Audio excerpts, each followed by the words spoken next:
G7 meeting is wrapping up, and they were discussing threats to America and threats to the West and threats to NATO. Do you think that G7 nations have the will to push back against Russia forcibly and push back against China? Do we have the will?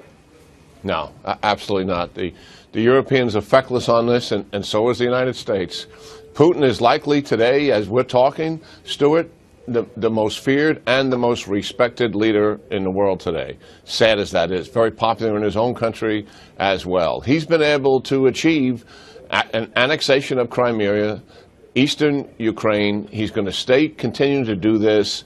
No one is intending to stop him. They don't have the will. They may impose some more sanctions on him. He's going to ignore that. Things that would matter, we're not doing. That is providing aid to the Ukrainians, lethal force to make a difference on the battlefield, moving significant forces to the Baltics so that Putin does not try this as step two.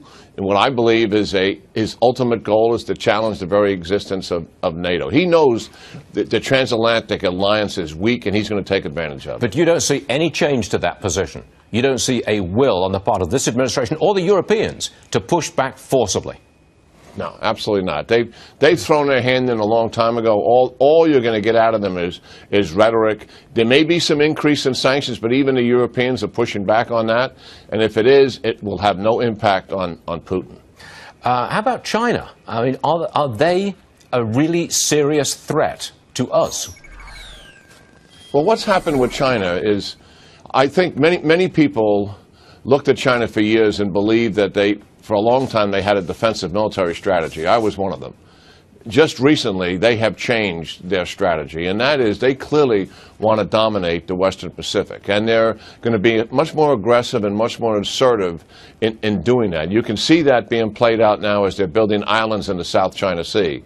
So China clearly sees the Western Pacific as a role that they believe they should dominate in that region, much the way the United States and our allies have done for years. They think that's over. They're going to take advantage of it. And the fact that we're not even pushing back on this incredible cyber attack that they've launched in the United States last week, I mean, at least came to public notice last week, is extraordinary. There's no response from the United States. In a moment, President Obama is going to hold a news conference at the end of the G7 meeting, and we're going to go to it. Before he appears, though, I get the impression, General, you don't like America's foreign policy at the moment. You don't like America's retreat.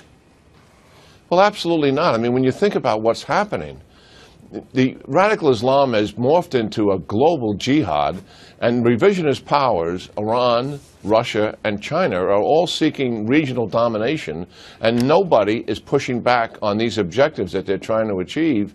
And then advanced countries like China and Russia, who have a cyber capability, are launching consistent and persistent offensive cyber attacks on the United States with success and no pushback.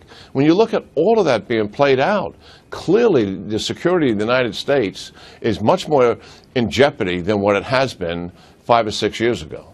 General Jack Keane, always a pleasure. Thanks very much for joining us this Monday morning. We appreciate it, sir. Thank you. Good talking to you, Stuart, as always.